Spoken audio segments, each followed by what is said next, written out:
कुरान आयत 448 को अक्सर कोट किया जाता है कि ये वो कोट है जो दिखाता है कि कैसे कुरान बिल्कुल ही मूर्तियों के अगेंस्ट है। यहाँ भी हम देखते हैं कि do not associate partners with God, यानी भगवान के अलावा किसी और के भक्त मत बनो, किसी और की पूजा मत करो। यही सेंटिमेंट कुरान चैप्टर 31 आयत 13 में दिखता है कि केवल भगवान की पूजा करो। तो ये कहना कि सारे मुस्लिम्स सारे नॉन मुस्लिम्स को काफिर मानते हैं, ये एक बहुत ही गलत नोशन है। जो लोग नफरत फैलाना चाहते हैं उन लोगों के द्वारा ऐसी चीजें फैलाई जाती हैं। इस्लाम शब्द का मतलब ही होता है सबमिशन बिफोर द गॉड, भगवान के सामने झुकना, और मुस्लिम शब्द का मतलब होता है जो इंसान भगवान के सामने झुकता है। इसलिए एक लिबरल मुस्लिम के पर्सपेक्टिव से कोई भी इंसान जो किसी भी धर्म में मानता है वो एक मुस्लिम है, क्योंकि अपने धर्म में उसने भगवान को जो भी नाम दिया है वो उस भगवान की पूजा कर रहा है और भगवान के सामने झुक रहा है। और ये मेरा कोई पर्सनल ओपिनियन नहीं है, एक्चुअली में ऐसा है। उस समय में भी अरेबिया में बहुत से और धर्म हुआ करते थे। अगर आप कुरान चैप्टर 2 वर्स 62 देखोगे तो उसमें ज्यूज, क्रिश्चियंस और साबियंस को काउंट किया गया है अमंग द बिलीवर्स, कि ये वो लोग हैं जो भगवान में विश्वास रखते हैं। इसमें मेंशन किया गया है लड़ाई के बारे में, लड़ाई उन लोगों से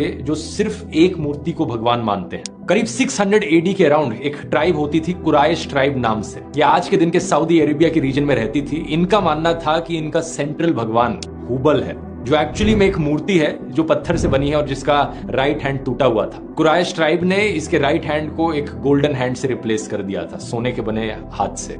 अब इस मूर्ति को एक्चुअली में तोड़ा जाता है प्रॉफिट मोहम्मद के द्वारा साल 630 एडी में। अब यहाँ पर माइथोलॉजिकल कहानियों को और एक्चुअल हिस्ट्री को कंफ्यूज मत करना एक दूसरे से। अभी जो बताई मैंने वो एक्चुअल प्रूवन हिस्ट्री है, और उससे पहले जो कहानियां थी वो माइथोलॉजिकल कहानियां थी, बिब्लिकल कहानियां।